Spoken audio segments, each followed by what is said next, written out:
Arestado sa isang motel sa Bulacan ang isang supplier umano ng droga. Nasabat sa kanya mahigit 5 milyong pisong halaga ng hinihinalang shabu. Ang sospek ikinanta ng live-in partner na nahuli sa hiwalay na operasyon sa Nueva Ecija. Nakatutok si Victoria Tulad.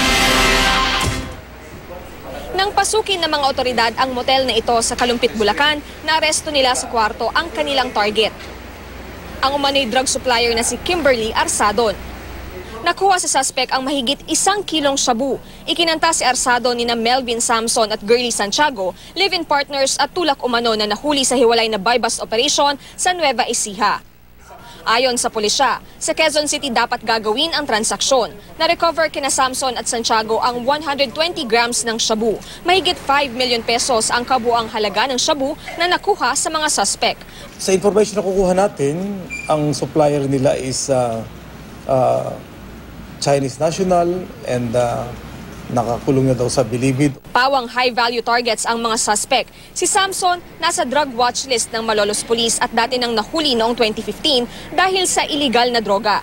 Itinanggi ng tatlo na tulak sila. Si Arsadon sinabi pang pinatago lang daw sa kanya ang illegal na droga. Hindi ko po alam na may ganun. Hindi mo alam na droga yun? Hindi ko po talaga alam. Victoria Tulad, Nakatutok, 24 Oras.